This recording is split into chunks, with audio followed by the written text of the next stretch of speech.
strong men are self-controlled, their info is plain.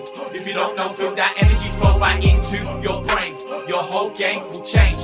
Soldiers retain, soldiers retain, soldiers retain.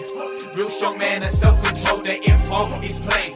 If you don't know, feel that energy flow right into your brain. Your whole game will change. Soldiers retain, soldiers retain.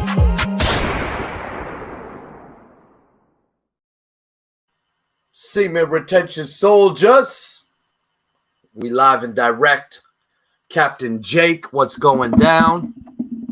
Nothing, man. Just looking forward to this session today. You were explaining to me before we're going to be talking about the subconscious mind and things like that. And I've been very interested in that for many years, searching for ways to help myself.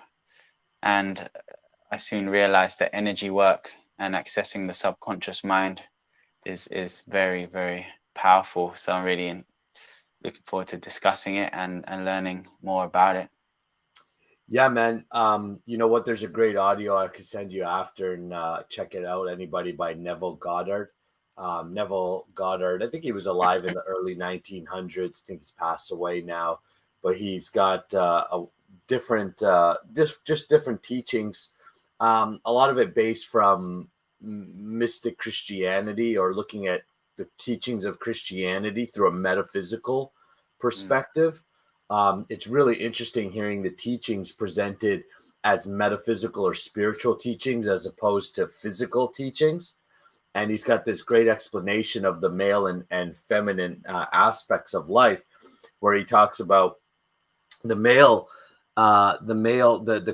consciousness as a whole is split into two, male and female, or conscious and unconscious. And he likens it to two streams. So you have a stream, and you've got the conscious stream, and you've got the subconscious stream. And he talks about that the conscious mind is the male, or the penetrative force. It's personal.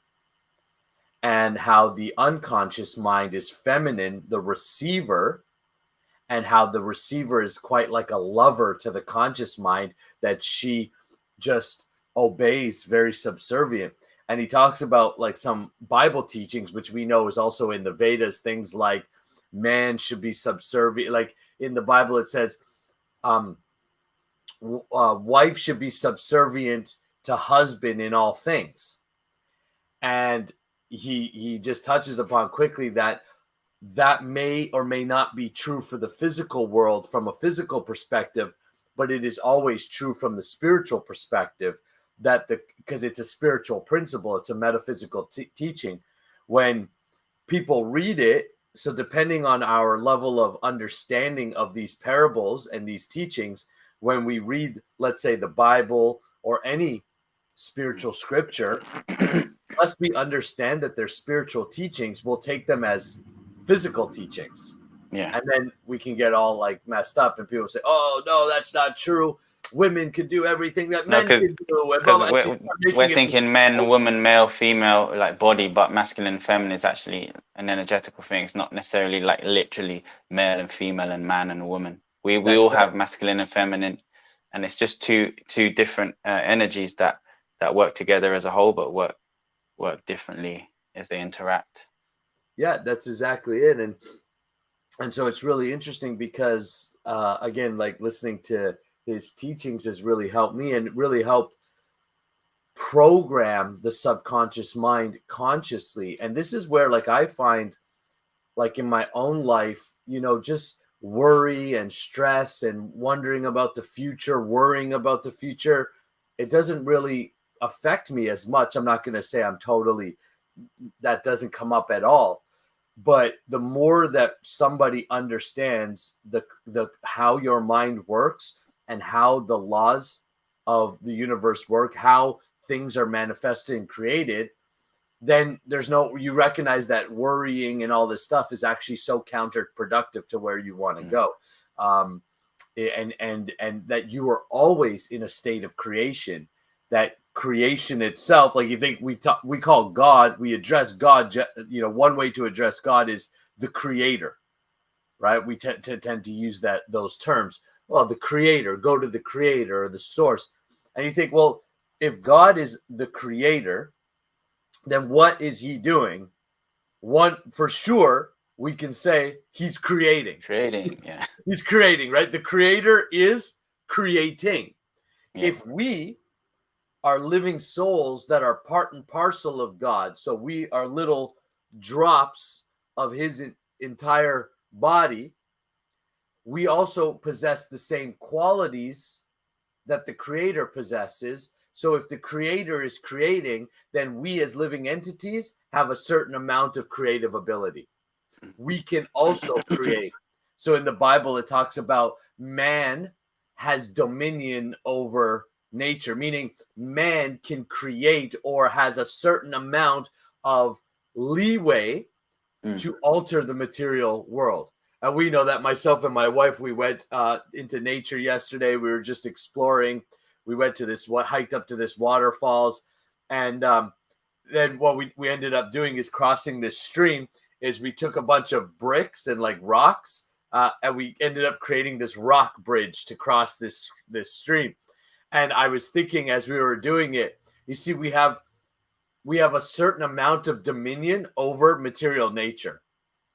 We're here, we need something, or we see something, we can take it, we can act upon it, and we can alter a little bit of that world.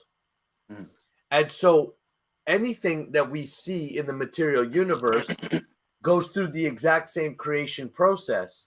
There are certain principles that are always there.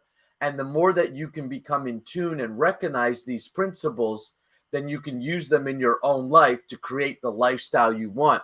And at the end, I'm going to show you, and we're going to talk about how semen retention specifically really helps with this.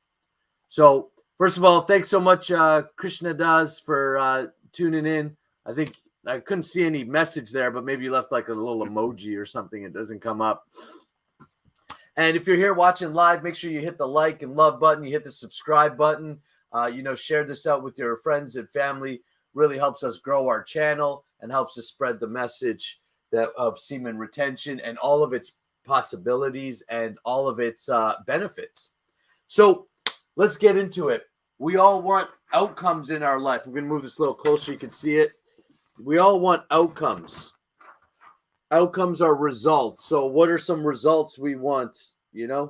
Some natural results we want. Natural results. Well, results people want. We all want things. We want money. We want money. More money, more success. We want a relationship. Want to be happy. That's right. So all these type of things are outcomes. I want more money.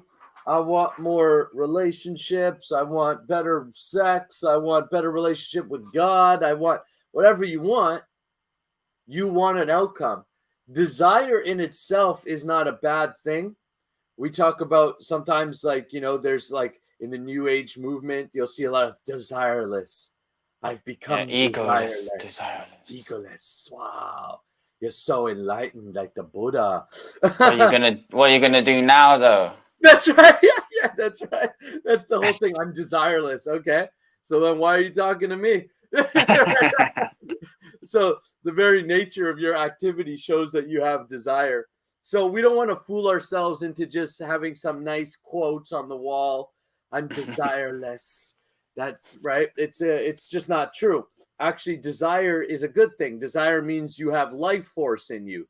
Desire is the same desire that makes you grow, is the same desire that makes a plant grow. It makes this whole universe exist and makes things happen. So it's not about having desire or not having desire. It's simply about what is the proper use of that desire.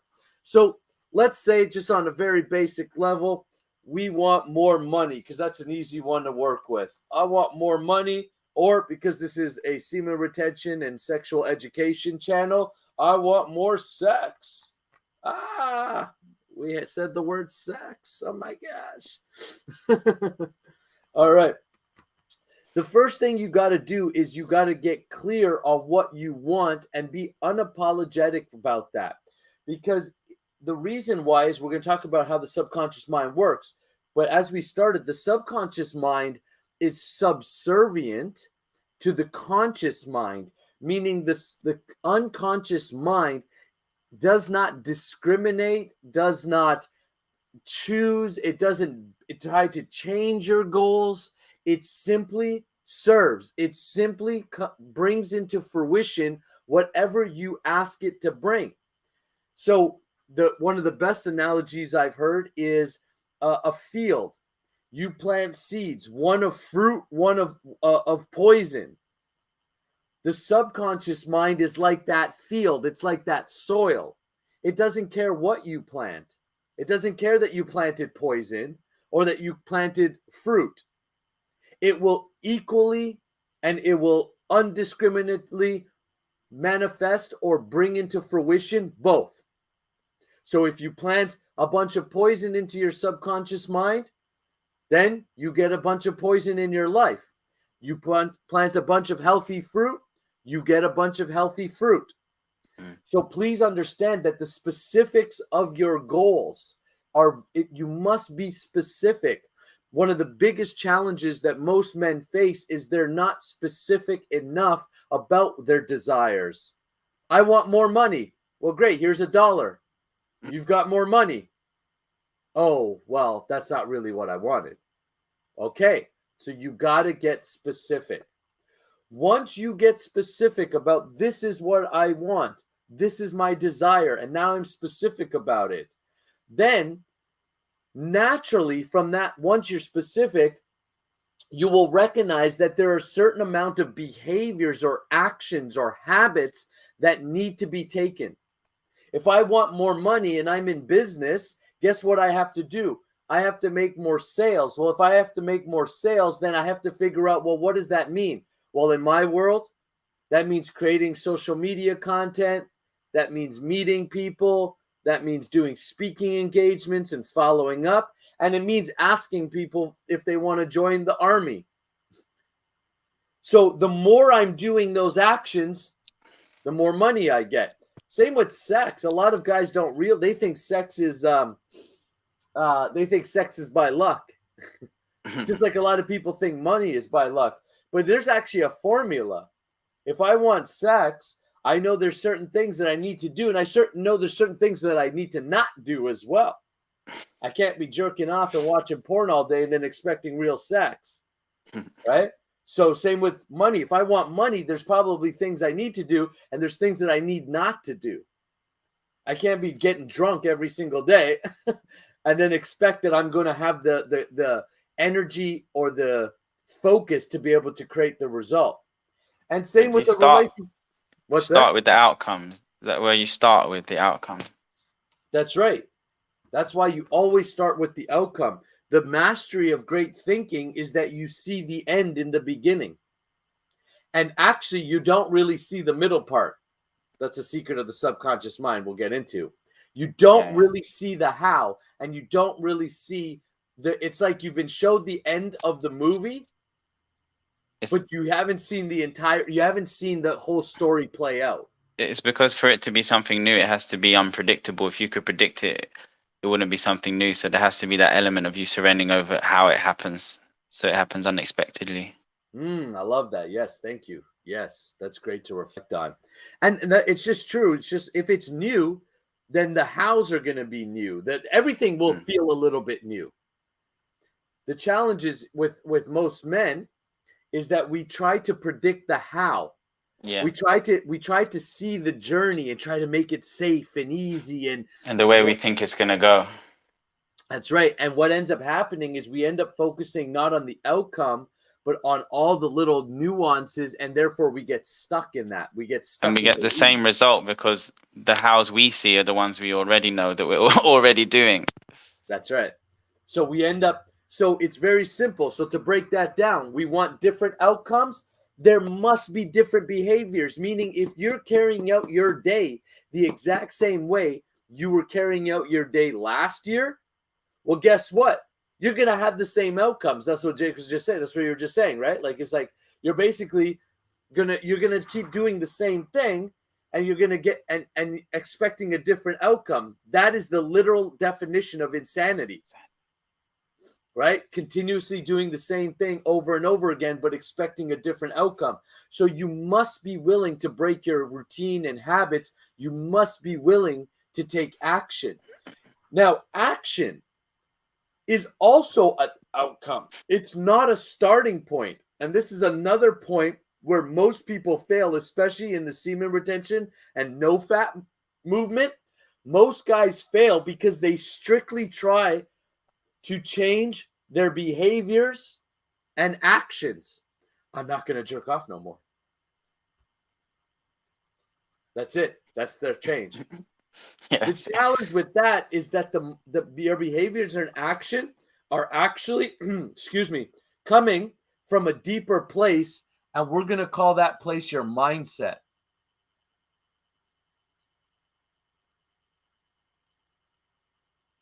So your mindset is actually what creates your actions. The reason that you got up and did what you did today, whatever you've done so far today has a direct relationship with the mindset that you're in right now. And your mindset is generally made up of these three aspects I want you to think about. If you think, well, how do I change my mindset so I can change my behaviors and I can get more money, or I can get more sex, or I can get closer to God? How do I do that?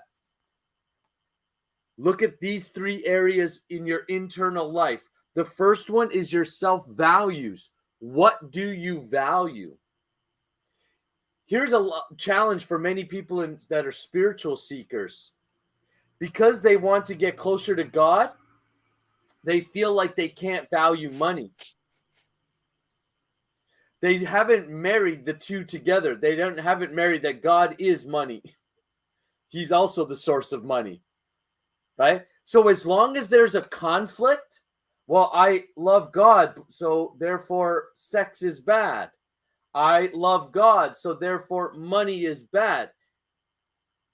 If that is, and then it creates an inner conflict of verses. Once you have inner conflict, once you have a verses inside your head, you're gonna stop the flow of abundance from coming to you and the blessings from coming to you, because you yourself are not sold out that that's the outcome you want. Many You get people mixed results because you're mixed, yeah. Yeah, that's right. Many people on the spiritual path are afraid of money. They don't want it. But then they're sad, or they're complaining that they're broke and that they can't do anything. And that's simply because they don't know how to be in the renounced position. Renounce doesn't mean that you take on sannyasi or that you wear an orange robe. Renounce means that you recognize everything, including money and your relationships and your health and your body, belongs to God and should be invoked in the service of God. So if you've come into possession of money and you want to get closer to God, then use that money in service of God, and that money now becomes part of your path, not restrictive of your path. So, self-values. This is what we're talking about. What do you value? If you value safety and comfort, then generally changing your behaviors and actions are difficult, because your routines give you a sense of safety and comfort. So you got to, and here's the thing, what you want to value and what you actually value may be two different things. Your actions are revealing your true values. Can't get around it. You could tell yourself whatever you like. I value my business. I value money. But yet you're spending all day watching porn, jerking off, sleeping in, blah, blah, blah. No, you don't value. You value comfort. You value pleasure. So your actions are reflective of your values. That is where, and that's where also when you want to know about somebody else, they could tell you whatever they want. They could put on the show, but their actions will reveal their real values. And this is not a bad thing. It's just a what is thing. So you got to be okay with what you value, and you got to be lined up with what you value. Now, The second thing is self-image. You ever seen that Facebook little like meme or something that's like it's like a little kitten looking in the mirror, and in the mirror there's this big lion, Yeah. right? That's a great depiction of self-image. How do you see yourself? You know, so many guys, they want big life. You know, I want to contribute big. I want to build spiritual centers all across the world. I want to distribute books. I want to speak. I want to have a big business. I want to have this big life that you're imagining. And imagination is part of it, but they desire, but their self-image is weak. Oh, I'm just this small little thing. You know, I'm a victim. The government should do everything for me because I'm just a victim. I'm just a little peon. I'm so insignificant. And, you know, in a way, you're right. You are in the mass creation. Like, you know, insignificance, though, should give you freedom, not. Yeah, because otherwise it's false humility, you know. Have you ever heard this one? How are you doing? Oh, I'm lower than the straw on the street. I'm just an animal. I'm the worst ever. It's like, yeah, that's really humble. Like, they're trying to be humble, you know. They're trying to be humble, but it's such false humility that it comes across as the opposite. You know, I'm no one. I'm just nothing. You are the best. I'm no one. Oh yeah, I see that. Devotees do that a lot, like in the Hare Krishna community. Yeah, I definitely see that. And I always thought, well, that's a poor self-image. It doesn't mean you're humble or not humble, and most of it's nonsense, anyways, right? Like it's just coming from that type of thing. But self-image is so important. If you know, if you are part and parcel of the Creator, then to me, the self-image should be like really like not puffed up egoistically, but you should have a strong self-image because you recognize God is within you. Well, yeah, there wouldn't be such a separation. Like whether you think you're the best or the worst, it's all about you. That's why when it's too much on that side of how bad I am, it's still self-obsessed. So you wouldn't be so obsessed about yourself as much. You'd be inspired by I'm connected to God, and as you said, money is part of God, so it should be like an inspiring thing, and that you're part of God. Yeah. So you want to take a look at your self-image, and the last one is your self-esteem. And your self-esteem, think of like your self-esteem is like, think of like a locomotive, one of those old school locomotive, you know, chugga chugga chugga chugga type of trains, right? Yeah. Right. Chugga chugga chugga. So your self-esteem, think of it like steam, like a steam engine. It's literally the fuel that moves you through. And here, self-esteem, we can also say is sex energy. Your self-esteem engine. Your self-esteem engine, because what a lot of people don't realize, because they hear the word sex and they're like, either like, oh my God, horrible. Why are you talking about sex? Ew. Yeah, ew. Or they hear the word sex and they've already tuned off and gone on to Pornhub. Straight away. I can't handle it. He said the word. That's right. Yeah, they're already left. Yeah, they're like, we've lost them to Pornhub already. I'm so sense controlled. Sex. See ya. Yeah. So again, very extreme in like thinking that you can't and without understanding. But your self-esteem as a man, hear this. I'm like, hear this. Your self-esteem as a man has largely to do with the amount of sexual energy that's running through you. So it's literally the steam or the fuel that makes the body or the locomotive run. And that's why it should be used properly. We shouldn't be afraid of it, and we shouldn't be misusing it either. So come back from Pornhub and learn to use your sexual energy in a very conscious way. When you work on these three things, self-esteem, self-image, self-values, your mindset shifts. So how do you do it? Well, one, what determines these things has a lot to do with your culture. So here I just wrote down, do you live in a culture of fear or in faith? And when I say your culture, I'm not just talking about your religious culture or your country or national culture. I'm talking about your personal culture in your house. Is your house a house of faith or a house of fear? Is your inner culture one of faith or one of fear?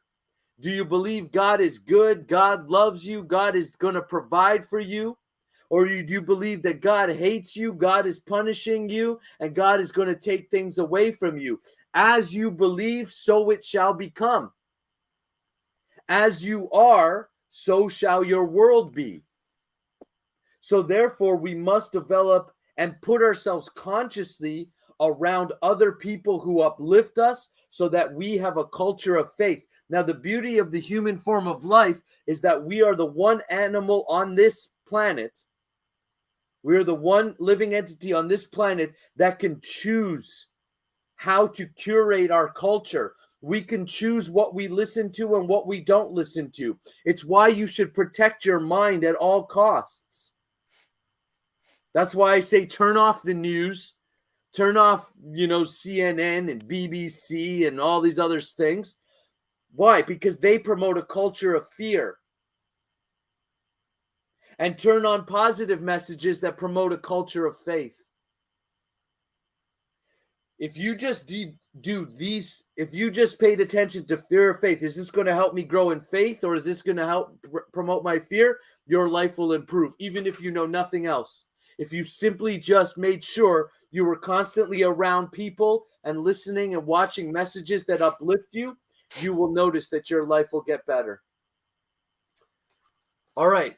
So let's talk a little bit about the conscious mind and the subconscious mind to wrap this up. First, you have to know this. So just to recap, you have to know your specific outcomes. You have to know what actions then you're going to take to achieve those outcomes. And you have to realize that your outcomes are manifest of your mindset. And your mindset is made up of your values, your self-image, and your sexual energy, which we're calling self-esteem. The more sexual energy that's controlled and expressed naturally, the higher self-esteem. The more you're watching porn and you're doing all of these things and jerking off and misusing your sexual energy, the lower your self-esteem. That's why so many guys have poor self-image and poor self-esteem. And they're full of social anxiety and they're full of worry and they're full of doubt. They're full of fear. Why? They don't have enough energy running through their system. Make sense? Making a sense? Yeah, man. Cool. So now let's go and we'll quickly wrap this up to the very simple aspect of today's lessons, the secret of the subconscious mind. How do you speak to your subconscious mind? How do you program your subconscious mind? Your unconscious or subconscious mind has mainly been programmed by your culture, how you grew up. So that's why if you feed it with faith more than fear, it will really influence your intelligence and subconscious mind to make new things happen, new decisions. That's right. New decisions, new influences, new energies. The conscious mind is the male mind, meaning it is personal. So just right here quickly for you guys, male. It is personal. It chooses. Right now, you are conscious of this conversation. You're conscious of this lesson. This is a conscious activity that you're engaged in. The subconscious mind is 90 to 95% of who you are, meaning 90 to 95% of your life is happening at an unconscious level. And the subconscious and the conscious mind is 5 to 10% of your life or your thoughts. So here's how this works. I'm going to liken this to a camera. The conscious mind is the lens in which you can discriminate, in which you can view the world. You can say, I'm going to look at that YouTube channel. I'm going to subscribe because that's going to help me create the culture of faith in my life. And faith is going to make my life better. And therefore, I'm going to not turn on CNN and CBC and BBC because that's going to create a culture of fear. Now you're consciously making choices that curate your world. Well, the unconscious mind is like a sponge. It's just simply absorbing everything, but does not know whether it's positive or negative, good or bad, right or wrong. It does not have, it is impersonal, and it does not have a discriminatory factor to it. It simply produces or is subservient to the conscious mind. Hence, it is generally described, like in the Bible, Paul in the Bible describes it as a wife, and he says that the wife should be subservient to the husband in all things. What he's saying is that you should be conscious in all aspects of your life, and you should program the unconscious mind in all things. But what happens is when we live opposite, we tend to live unconsciously. How do you know that you're living unconsciously? You're doing a bunch of things, or you have a bunch of results you don't want. Simple. Everything in your life that you're like, yeah, I kind of wish it was a bit different, you didn't create consciously. Because if you created it consciously, it would be the way you wanted it to be. Yeah. Now, obviously, there's things outside of your control. So this has everything to do with what is in your control. And whatever's outside of your control, it's learning to let that go. Because then, here's the process of creation.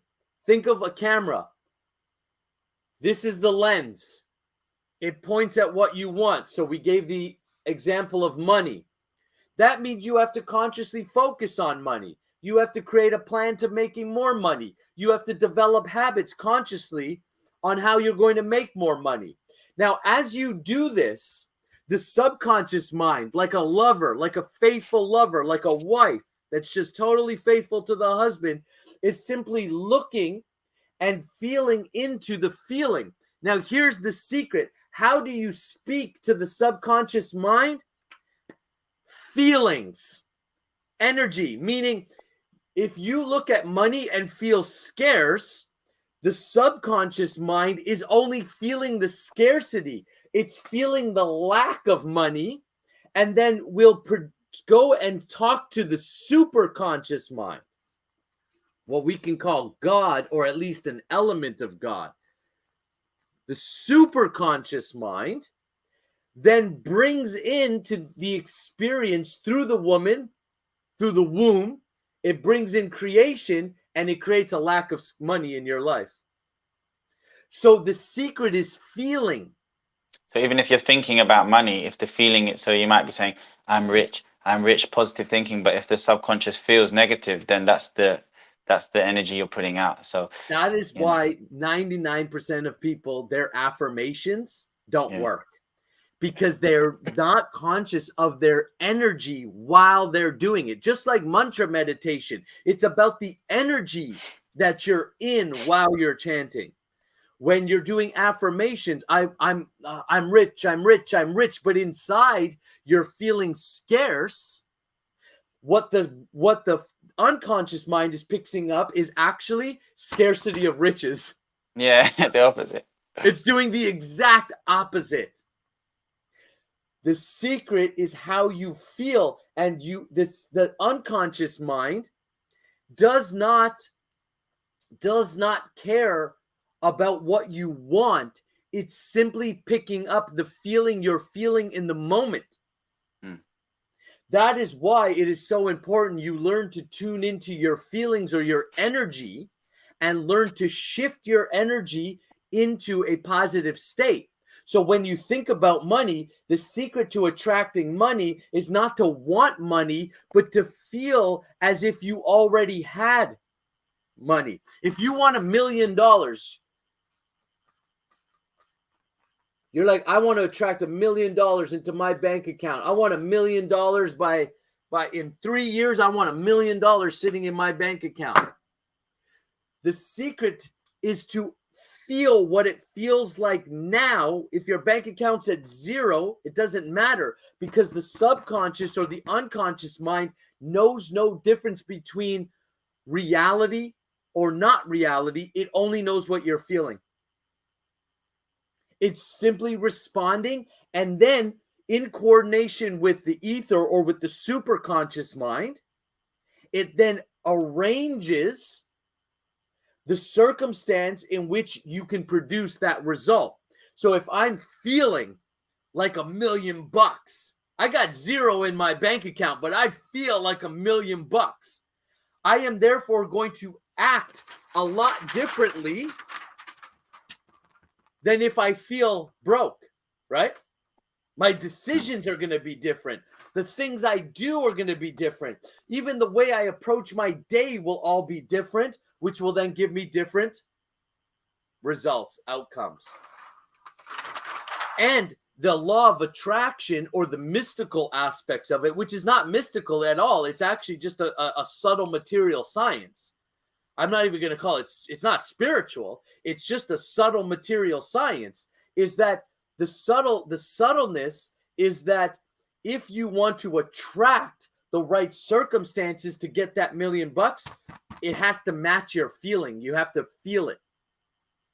That's how you talk to your subconscious mind. And I know we got to wrap up and go here quickly. So I'm going to tell you the 2 easiest ways to train your subconscious mind. The first is sleep and prayer. The secret to talking to your subconscious mind is to relax. If you're tense, your subconscious mind won't hear you as easily. Your subconscious mind is the most malleable, most receptive, like a woman. That's why when you understand sexual dynamic, you understand creation, right? When is a woman most receptive? When she's relaxed. When is she most open to receiving you, the male, the conscious, the masculine? When does she open up herself to you? When she's relaxed, when she feels safe, when she's in her feminine, she's subservient. And that means she has to feel relaxed, which means she has to feel safe. Similarly, that's how you have to feel. You have to feel relaxed and safe. And the best ways to do that is sleep. When you sleep, your subconscious mind opens up. So the state you're in before you go to bed is super important. That's why it's always good to journal positive things or read your definite purpose, your vision, right before you go to sleep. Because it'll be the feel, and then feel that feeling. If your goal is to make $1 million, fall asleep feeling the feeling of already having the $1 million. And when you wake up in the morning, you'll notice that it's easier to wake up and that you're ready to go because you're going to continue that momentum. Right when you wake up and right before you fall asleep, your subconscious mind is the most relaxed and open. It's the best time to do prayers and affirmations. The second way, sexual alchemy. Why? When you are aroused, you are also the most relaxed and open. Hence, what people figured out, like in the tantric world, is that if they have sex with their partner while they think about their goals, that their goals tend to manifest quicker. Why? Because during sexual arousal, or when you have lots of energy, you feel safe, you feel abundant naturally. And that's why semen retention is so important. That's why semen retention is so important to the process for men. Because as you fill up, literally, with an excess, with so much energy, you are in control. You are consciously making choices. You will feel so good that because you feel so good, the superconscious or the ether will literally arrange that you will feel so abundant. Abundance will come into your life. You'll have an abundance of experience, abundance of fun, abundance of friends, abundance of money, abundance of God. And wherever you put in your conscious thoughts, you will notice that that will exponentially grow.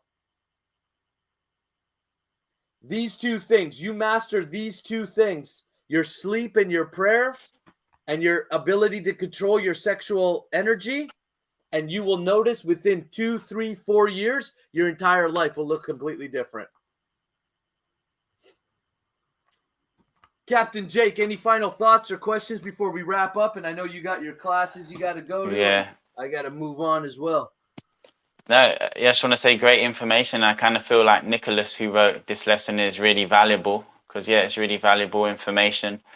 And I'm definitely going to pay more attention to before I go to bed and you know, do, as you said, before sleeping to influence the subconscious mind and feel that way. And I just also really like how you're connecting everything back to God, you know, and breaking those patterns that we have that show a separation or limitation. So I love how you talk about all those things in the same sentence, and that the intention should, well, not for everyone, but for me anyway, the intention is my spiritual advancement and to get closer to God. So connecting all these things in life to that is very important to me and profound. So yeah, really found it useful.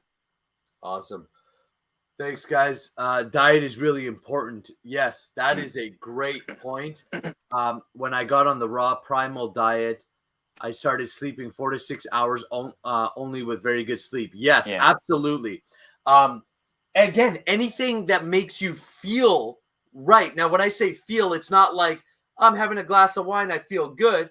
There is actually a little bit of element. Again, I'm not going to deny that because there is studies to show that a little bit of that could actually be beneficial, very consciously used, but generally, no. Like, that's not feeling good because afterwards you're going to have a hangover. You're going to feel like shit and you're going to feel like in scarcity. So what you're talking about is a very healthy lifestyle, right? Where you're controlling your sexual energy, your sexual expression. You are controlling your sexual, your eating. You're eating good foods, healthy foods. That's making you feel good. It's making your energy expand. It's making you feel safe and provided for, which makes you relaxed. Now it's easier to talk about your conscious. Now it's easier to talk to your subconscious. And then you're curating your world. You're only allowing positive thoughts or thoughts that align with your goals to come into your mind. Anything that doesn't align with your goals, you simply just reject. No, thank you. All right, fellas, best way to control your sexual energy, join the Semen Retention Army. We got a 90-day boot camp coming up. Your next step is to go into the description below on YouTube or Facebook, wherever you're watching this, and sign up for the free ejaculation control guide. That's going to give you some practices and exercises so you can control your ejaculation and start to develop an abundance of energy, which is going to help open up your unconscious mind. Then from there, in July, we're going to be starting a 90-day boot camp. We're going to be taking maximum 50 men through a 90-day training series and program to show you how to retain your semen, to have, if you're having sex, how to have sex and still retain. If you're practicing a monk lifestyle, then perfect. And how to use that energy, consciously draw it up through the body. So therefore, your mind, your heart, your genitals all become connected as one entity. There's no separation between the two. And you can use your sexual energy to manifest the life you want. When you go and sign up for the free ejaculation control guide, you'll be on our emailing list. And that's where you'll get all the information so that you can pre-register and make sure you secure your spot inside of the boot camp. If you want to be part of the boot camp and you want to know more information, shoot me a message or leave a comment below and let me know, and I'll get you the information so you can make your decision to join us. As always, we love you guys. We'll see you next week at the same time. Semen Retention Soldiers. Retain. Retain.